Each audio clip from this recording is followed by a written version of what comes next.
الحمد لله نحمده ونستعينه ونستغفره ونعوذ بالله من شرور أنفسنا ومن سيئات أعمالنا من يهده الله فلا مضل له وما يضلل فلا هادي له وأشهد أن لا إله إلا الله وأشهد أن محمدا عبده ورسوله. Hamza finished his talk by knocking on the door, and that's where I'm going to begin my talk. I'm going to go back to that knocking on the door, and I'm going to ask you a question. Without opening that door over there, can anyone tell me what's behind that door? The one over there. Huh? Unless you know the do you work here in the university? Yeah, exit and ventilation. Are you sure though? It's a guess, right? But you don't really know. There could be a big green hairy monster there, perhaps. Well, maybe not, But actually, all I'm really trying to do is, although our intellect is hugely important, and both me and Hamza would argue vigorously that in order to understand God, in order to understand religion, we have to use our intellect. And there may be other ways, but we would probably both of us argue that the intellect is one of the most important tools that we have. But your intellect has a limit. And I was demonstrating there the limit of your intellect. When it comes to something that is unseen, when it comes to the unseen, all you can do in reality is guess. You could take an educated guess. But I want to up the ante a bit here. And I want to propose to you something that I'd like you to think about. Imagine that you really need to know what is behind that door. In fact, let me suggest to you as a thought experiment for this evening that knowing what is behind that door is absolutely essential to your survival. Knowing what is behind that door is essential to your survival, and you have a limited amount of time in order to decide what is behind that door. You can't open the door. You're not allowed to open the door, but you have to come to a decision. If your decision is not right, it is going to affect your life in a most horrific way that you possibly can't even truly comprehend. That's my thought experiment. And imagine there are 5 or 6 people, or maybe more, competing for your attention, trying to persuade you that they can actually tell you what is behind that door. One of them may even be trying to persuade you that there is nothing behind the door. There is no door. The door is an illusion. There may be someone trying to convince you of that. There may be different people who are trying to convince you what is behind the door for various different reasons. But amongst those people, there is one who is going to be able to tell you the truth. I'm actually really trying to give you an example, as probably you might be aware, of different religions in the world. Often people present this argument. Okay, it makes sense that there's a God. It's logical, it's rational. The most rational proposition, and I would just really sum up my opinion about Hamza's quite detailed and philosophical discussion, is that the most rational conclusion of the rational mind is that this universe has an intelligent, powerful creator, and that there rationally could only be one intelligent, powerful creator who is transcendent, who is different from this universe. So the creator of the universe is different from the universe. But that's pretty much the limit of what we can understand through reason. And I would say that actually, by the way, it is one of the, or perhaps even the most powerful argument for the truthfulness of the Quranic narrative. That the concept of God that is taught by the Quran is exactly this concept, that this universe has been created by a powerful and intelligent being who is transcendent. By that I mean that God is not like anything in the universe. And the Quranic concept of God does not compromise that in any way by, for example, claiming that some creature, such as a human being, shares the power, the knowledge, or the attributes of God. And that would be a self-contradictory statement. If you think about it, if you're claiming that a created being has any of the power of the knowledge of the ability of God, then the whole basis upon which you build an argument for the existence of God in the first place, it falls down. It demolishes itself.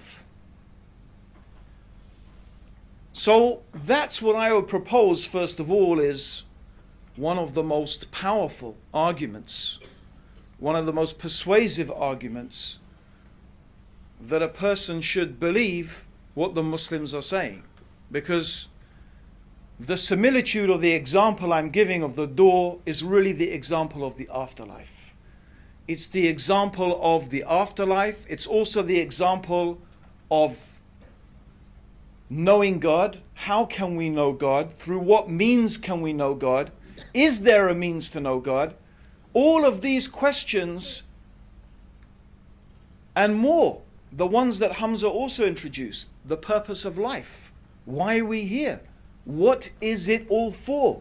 What is the reason for our existence? These are, of course, all the questions that religions in various different ways try to answer. And there is another issue, the problem of evil. Of course, this has been raised a lot recently, with the earthquake in Haiti, and before that with the tsunami. And constantly there are these disasters, and priests and bishops and imams and theologians and philosophers are presented, and how does God, a good God, let these things happen? And of course there are certain atheists, well-known atheists, who imagine that this is a very powerful argument, a very persuasive argument, that God does not exist. But I'm sure if you manage to follow Hamza and his arguments, you will first of all and very importantly realize that the existence, or what they call the problem of evil, has nothing to do with the existence of a powerful, intelligent being who has brought this universe into existence. It's got nothing to do with it. The existence of earthquakes and disasters and AIDS and human beings killing each other has got nothing to do with the question as to whether there is a creator or not. And trying to connect those two is an emotional argument. It's an emotional argument. It's not a rational argument. It's emotional. Extraordinary from people who claim to be atheists, who claim to be rational. There is no logical connection between the two things. How do you explain an organized, systemized universe? The most rational conclusion is an organizer, a systemizer. That's the gist, the very condensed gist of one part of Hamza's argument. So the real question here is, why does this creator allow suffering? Why does this creator let these things take place? Why does this God create a world in which there are earthquakes and tsunamis, in which children die, in which there is rape and murder and genocide? Why? Of course, I just painted the negative things. There's a lot of beautiful positive things as well we could talk about. Love, happiness, joy, peace, tranquility, friendship, literature, society in many different ways, different physical and mental pleasures that we experience consistently throughout our lives. So we shouldn't imagine that the world is just this grim, terrible place. But the question of these evil things, as they're called, evil things, is not a question about God's existence It's a question of why. Why does the Creator let these things happen? Now again, how can we know the answer? How can we know the answer? From where can we know the answer? Philosophy here really lets us down. And all ultimately we have is conjecture. And in Arabic it's called dhan, conjecture. Well, maybe this. Maybe it's an exit. Well, it looks like an exit. It's got exit written. And obviously there are some good guesses we can take. But how do we achieve certainty? This is the question. How do we achieve certainty? From where can we get certainty? How can we be sure? Well, I would propose that the only way you can truly be sure, the only way you can truly be certain as to what is the purpose of your life, what is the reason for your existence, is when the one who gave you life and the one who gave you existence tells you. It's the only way you can be sure. The only way you can be certain is when God tells you, I created you for this reason. Everything else is guesswork. Everything else is speculation. Why is there evil? And I use this word in inverted commas, evil. Why is there suffering? Why do these things exist? Well, again, the only way you can be certain is when the one who created this universe and created this world and allowed these things to happen explains to us, this is why, this is the reason why. It's because of A, B, C. But I'm sure in the minds of everybody here, it begs the question. All of this begs another question. Which guy am I going to trust? I need to know. You need to know what's behind that door. You need to know. It's very important. I mean, let's take the options. Option 1, right? It's pretty much shared by the 3 monotheistic religions. Option 1 is, you are going to die, and when you die, at some stage, there will be a day of judgment. We will be recreated, or in some traditions, your soul will be brought before God and you will be judged. You will be asked about every single thing that you have done, as the Quran describes it. Every atom's weight of good and every atom's weight of evil, you will be asked about it. The tradition is pretty common. The Quran is very descriptive about what is going to happen on that day of judgment. How will we be questioned? What will the state of the human beings, their panic, their fear, their terror? The Quran describes it, the day of judgment, as one day like 50,000 years. One day like 50,000 years. Just the day of judgment makes your entire earthly existence seem like a moment of a day. That's just the day of judgment. What is to follow is even more terrifying. There is the alternative of eternal bliss in paradise or eternal torment in hellfire. Now, I told you what is behind the door is pretty important. And you've got a limited time to find out. The other alternative, of course, is suggested that you will be reincarnated. It may seem less compelling, but it's still pretty serious. I mean, I don't think I would like to be reincarnated as a cockroach or a rat or a donkey. I don't know, it depends where I was, a cockroach or a rat or a donkey, I suppose. I mean, if I was a dog in my mum's house, I might be quite happy. Okay, but still, I don't think so. But seriously, even if you believe in reincarnation, well, how do you know? How do we know? But it's a possibility that's being suggested, or is there nothing? Do you just dissipate as energy into the universe? How do you know? You've got different people making competing claims. How are you going to sort one from the other? What do you do? What criterion? You know, this is the thing I would like to know. what criterion are you going to use?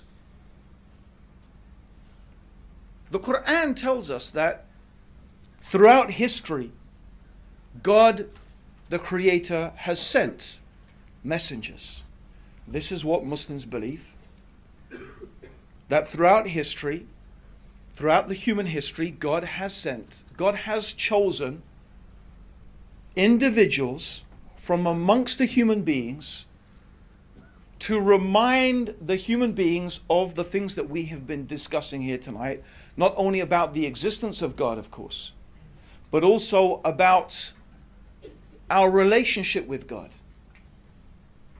about the purpose of our life, about the reasons why God lets things happen to us and how we are supposed to deal with all of that.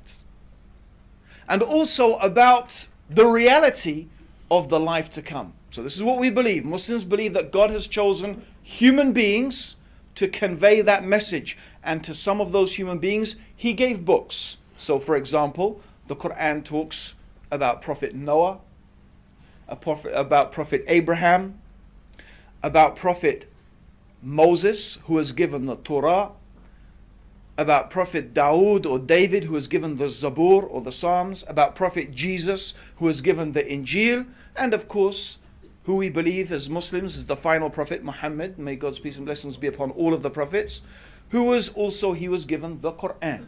So we believe this is the way that God has revealed knowledge about Himself.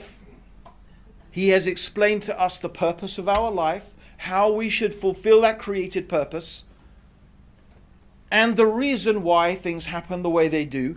That's why God has sent throughout the ages messengers, to remind human beings, to tell them and inform them about this information. And we believe that those messengers have been given signs. So let's go back to the knocking on the door. Let's go back. Right? Someone's knocking on the door, or we give our example, we've got a select group of people. Right? And I asked a lady over there, who, mashallah, perked up and she said, that's the way out. What did I say to her? Can everyone remember what I asked her? How do you know? Huh? How do you know? No, I asked her Do you work in the university? before. Yes. What did I say? Do you work in the university? Why did I say that? Why did I say just the university, right? So let me now give you an example, right? If there's 5 people, 4 of them don't work in the university and 1 does, do you think your probability of choosing the right person is beginning to get a little bit more now? Yes or no? Yes. Right. But, shall I just accept her claim? It's important. You need to know what's behind that door. You've got time to question. Don't say you haven't. No, I want to play on my PlayStation. I want to play on my whatever this thing they call. I'm listening to my phone. I don't know. You've got plenty of time. Believe me, you've got enough time. In your life, you've got more than enough time. Ask the question. Okay? So she made a claim. I could just say, she looks an honest type of lady. She really does. So she's got a nice smile as well. That's going to convince me. Apparently most American, how you get to be voted a president in the United States of America? You have the biggest smile. Apparently, statistically, the guy with the biggest smile gets voted in. So, I don't know, maybe he's got a nice smile. I don't know. Seriously, but it's important. This is a really important issue. So maybe, I might ask her, do you have some ID? You say you work in the university. Can you prove it to me that you work in the university? She says, yeah, sure. So out of her back pocket, she pulls a pass. Right? This is the University of Newcastle, right? University of Newcastle, right? Northumbria. You see, there you go. Okay? I'm in the wrong planet already. Okay? So, University of Northumbria. It's written there. And there's her photo, and that sure looks like her. Right? Now, how much more are you going to be convinced? Yeah? And then what if she tells you, well, actually, I know what's behind that door because That's the way I take every day to my office. And, bit by bit you could get more and more convinced. Do you understand what I'm trying to say? Is that there are signs. There are things that would indicate to you whether that person is speaking the truth or not. And that's exactly what we believe that God has given to His messengers. God has given to His messengers. Right? He has given them signs.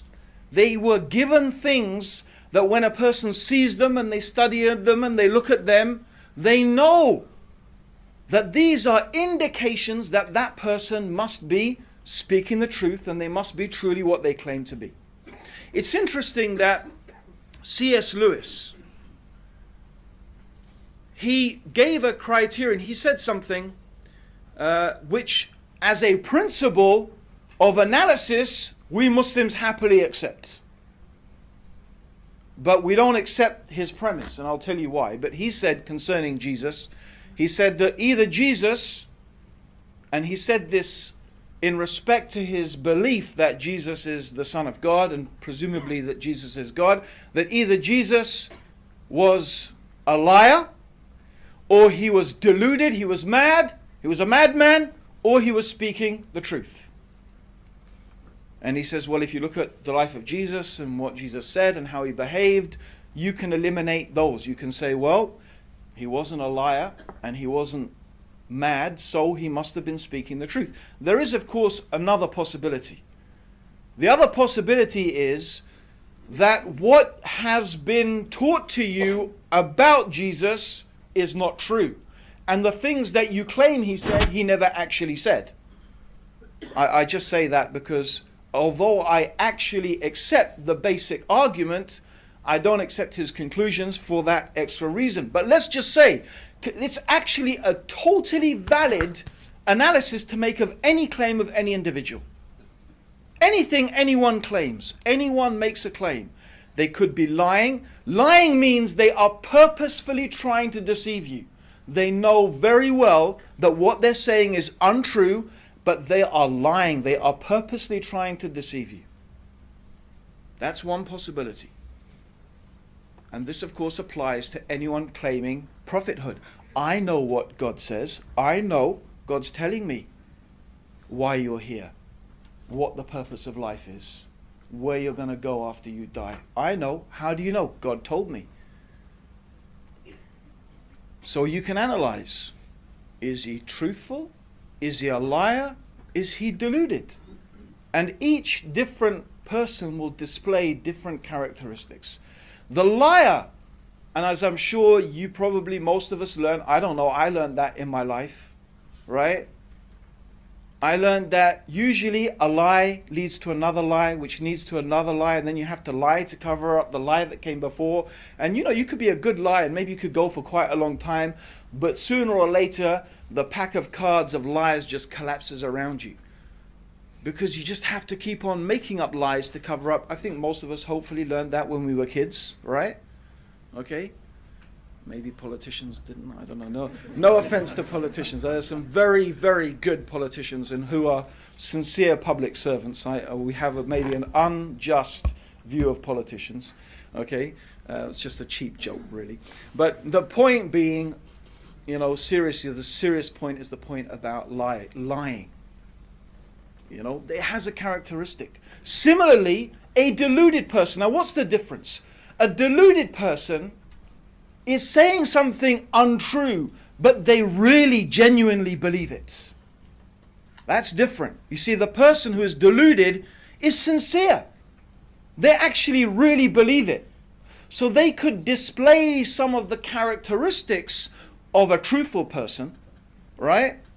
But actually they are either, maybe a devil or a spirit is telling them, or they have some psychological problem or whatever. They truly believe that they are receiving revelation from God, but indeed, in one way or another, they are just suffering from a delusion. And I'm sure you can understand, therefore, that the characteristic of that person is very different from the liar. Very different. But there are still ways that you can identify that. The third option, as long as we agree that what we are hearing and observing about this person is accurate, then the third and only third option is that that person is speaking the truth. Now it's very interesting, because if we can apply this criterion to any man who comes along and claims that he is receiving revelation from God, that he is a prophet, maybe we can begin to make a type of decision. Because hopefully we would agree that, let's go back to our people. You have to know what's behind the door, right? What process are you going to use? And I often ask people this. If someone comes knocking on your door, right, and says, I've come to read the gas meter, I don't know here about in Newcastle, right? But I mean, in London, we live in an almost, I feel we live in an almost permanent state of fear. I really do. I haven't been outside to my garden for, I don't know, quite a few days, because it's been pretty cold and I was away, and I was on a trip abroad, and I came back, and sure enough, what did I find? Someone had actually crowbarred open the door of my garage and been rummaging around in the garage. It's my kids are terrified. My kids, but I didn't even tell them, because they live in fear. Which is what we could come to about, does our society need religion? I think Hamza introduced that subject very nicely, with the problem of, how do we know what's right and wrong and good and evil? What's our morality based upon?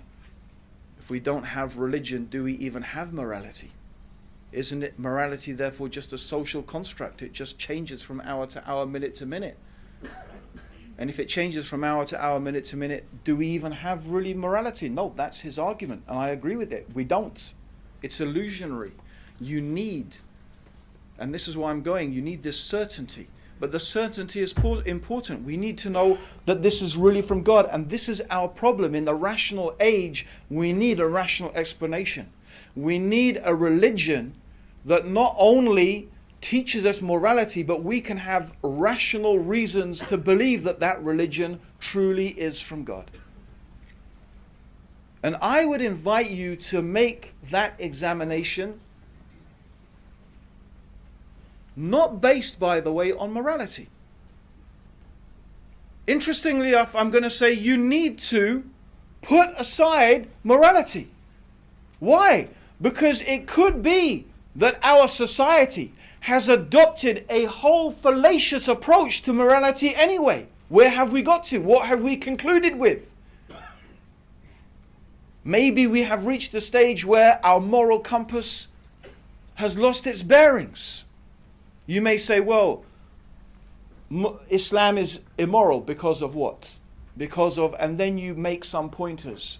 You come up with all maybe the misconceptions, and maybe those things are even true. You say, well, Islam this, and Islam says that, and Islam allows this, and Islam allows that. But your judgment is based upon what? Your judgment is based upon what? Your culture. Your present state of morality. Interestingly enough, by the way, back in the days when, well, you could, I don't know, maybe there are some of us here who would say back in the days when Britain was great and we had an empire, and there'd be other people who were saying, what are you talking about, great British Empire? Funnily enough, I had this discussion yesterday with a barrister who's originally, her family's from Bangladesh, not very impressed with British Empire. So, but the point is that actually a lot of the things that people may criticize Islam for, they were things that were practiced here in Britain. It's interesting when this whole thing comes along, Muslims don't agree with British values. What British values? I think we'd probably find that Muslims have more in common with, say, Victorian values than maybe modern values. But was Victorian times less British? Was that part of Britishness? I don't know. I mean, you tell me. What's that mean? Interestingly enough, I remember a particular right-wing Dutch MP. I had a vigorous email exchange with him, and this was about the issue of, interestingly enough, coming up again in France, of Muslim women covering themselves and wearing the hijab.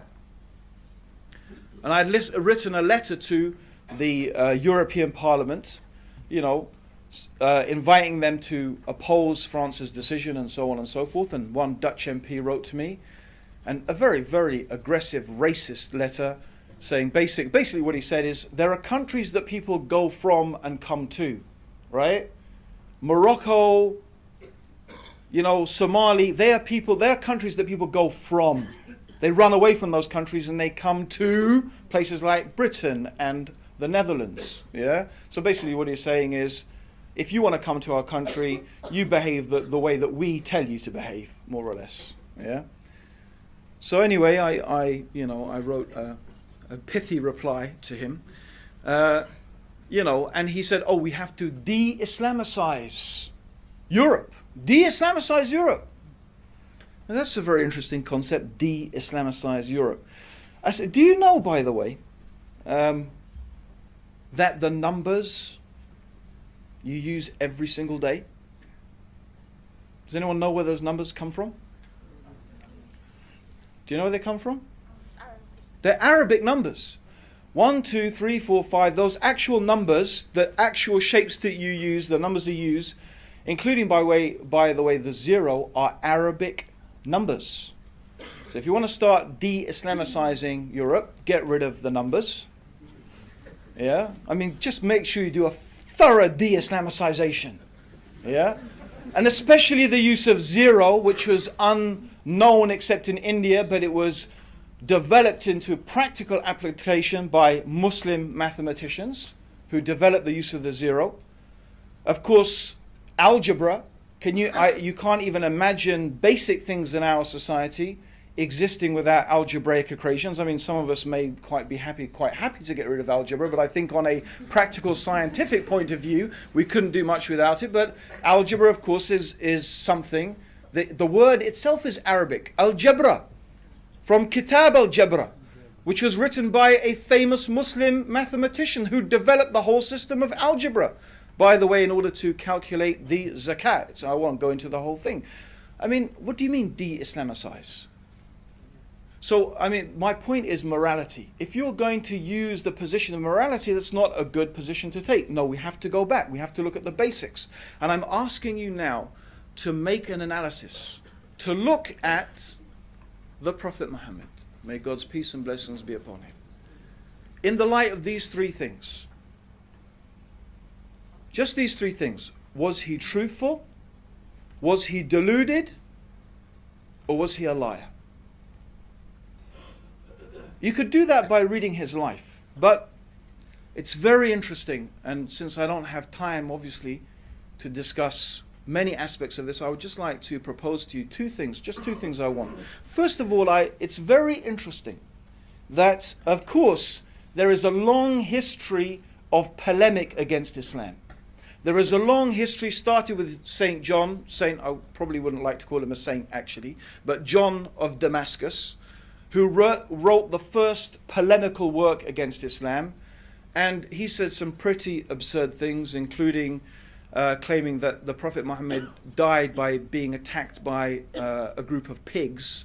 That's what he actually claimed in his writings, and he pretty much set the standard for quite a few Christian writers after his time, making pretty absurd accusations.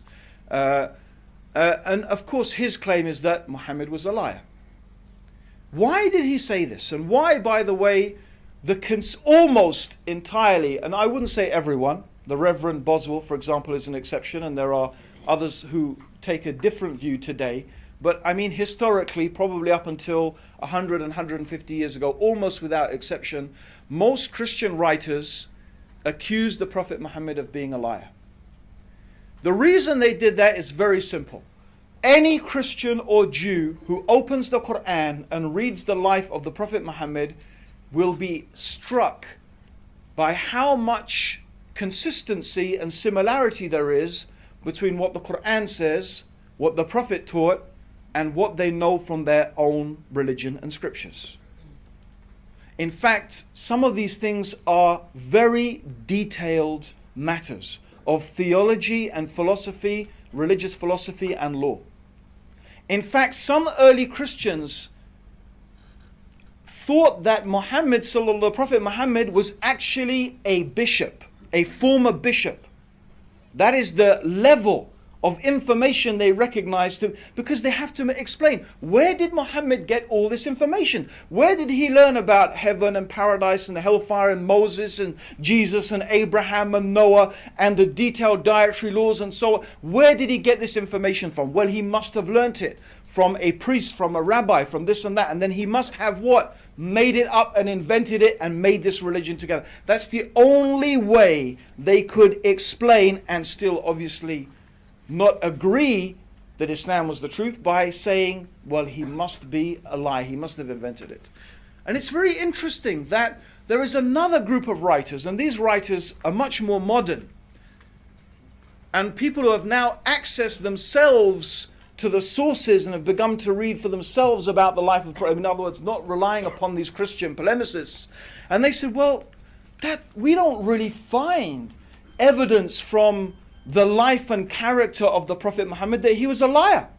In fact, it's extraordinary. His people used to refer to him, even before he was a prophet, or he claimed to be a prophet, as they would say, they used to refer to him as Al-Amin, the truthful and the trustworthy one.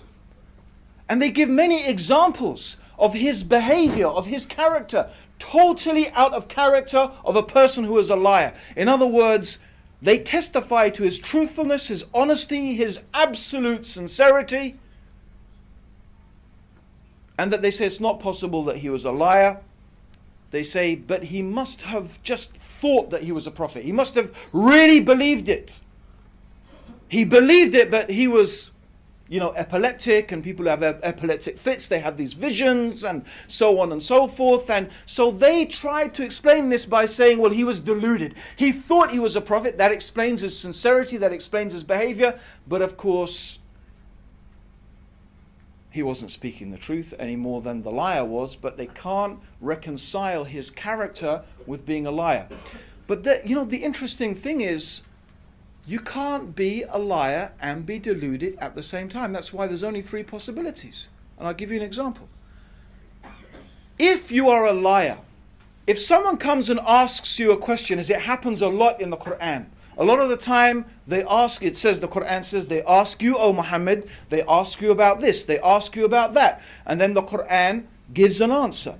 So imagine this, someone comes and asks the person, we're going back to our people, imagine here, remember, you need to know what's behind that door. So they come and ask a question. Let me test, let me see if this person really knows this.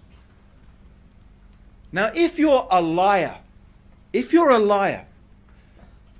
what are you going to do? You want to give the right answer. So if a rabbi or a Christian, or he's coming to you, what would you do? If you've got your source of information, you want to give the right answer, you're going to either construct a very ambiguous reply, or you're going to go back to your source of information, and you're going to find the answer and then deliver the answer. It's a lie, it's a deception. If you are deluded, you think that God is going to reveal it to you. You don't need to go and look for a reply. You don't need to go and search out the answer, because you're really sure that God's going to tell you, because I really believe I'm a prophet of God. Do you understand how you can't be a liar and be deluded at the same time? Yet actually, if you try to look, where is the source of information? There were no priests, there were no rabbis, there was no one we can identify from where the prophet could have got this information. His character, as we know, and we can examine it, was the character of a truthful person. I just want to give one example. One example, and it's from a vigorously authenticated source. This is an amazing example, and I just leave it for you to ponder on it. After many years of the Prophet preaching his mission, suffering incredible hardships, difficulties, seeing his beloved wife Khadija of many years die after a boycott, having seen his followers tortured, killed, forced into exile into Ethiopia, the Muslims suffered terrible things. Eventually a group of people in a city called Medina invited the Prophet Muhammad and his companions to come and live there. And it didn't stop. Even then they were gathering armies to try and wipe out the Muslims. So you can imagine, this is going on for now, let me see, by that time, must have been nearly 18, 19 years. And in Arabian society, it's very, very important, it was important in those days to have a son. In fact, they used to mock the Prophet Muhammad because he didn't have a son. He had daughters, but all his baby boys died. And it was a source of mockery of the Prophet from the pagan Arabs. Actually, what happened was, after these 17 years, he had a son. There was a son from one of his wives, Miriam. She gave birth to a son. His name was Ibrahim. And when Ibrahim was 6 months old, a little baby, he died. Actually, he died in the arms. The Prophet was holding him as he died. So this child died in his arms. And even the Prophet was crying. And they used to think that, you shouldn't cry when someone dies. And, they said, oh, Messenger of God, you told us not to do this. He said, no, this crying is from compassion. It's not from disbelief in God or questioning God. It's just from compassion for that child. That's allowed. Anyway, it's not the point. The point is that on the same day that his son died, there was an eclipse of the sun. So his son dies. On the same day that his son dies, there is an eclipse of the sun. Now even today I've told some people that, and I didn't even finish my story, and they said, that's amazing, he must have been a prophet. Right? And sure enough, by the way, at that time people came running out. They said, look, even the sun darkens for the death of the child of the Messenger of God. This is what the people were saying. Now imagine this, please think about it. If you're a liar, you've been inventing all these years, trying to persuade people you're a prophet and this and that, here's your chance. I mean, okay, your son's died, but still, after all of this, you'd say, you see, I told you, everyone. Didn't I tell you? Didn't I tell you? Look at that. What more do you want? True or not? Wouldn't a con man, a liar, wouldn't he take an opportunity like that? No doubt. And imagine if you were deluded. You're just a madman. You're just thinking and imagining the same thing. You'd say, yes, it's a sign from God. You see, I told you, I'm a prophet. God's sign. But actually, the Prophet Muhammad did not do that at all. In fact, when he heard the people, he called them. He called them, the big announcement. You know what he said? He said, this is the sun and this is the moon. And they are just two of the creations of God.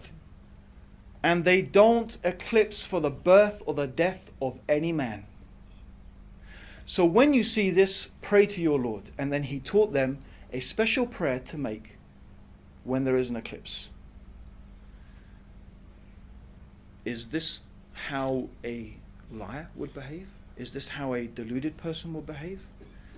Or is this the words of a truthful man? I can only ask you, please, to think carefully. There are many people making many claims and being able to claim to tell you what is behind the door. I am absolutely convinced, as Hamza has introduced, and as I'm sure that I truly believe many of you here today would agree, that the loss of religion, the loss of an absolute anchor of morality in our society has set us astray as a society and is a large contributing factor to the increasing chaos that we find in the world around us. I have no doubt in my mind that society, Western society, the world as a whole, actually needs religion more now than it ever did. But where is the religion that can offer us certainty?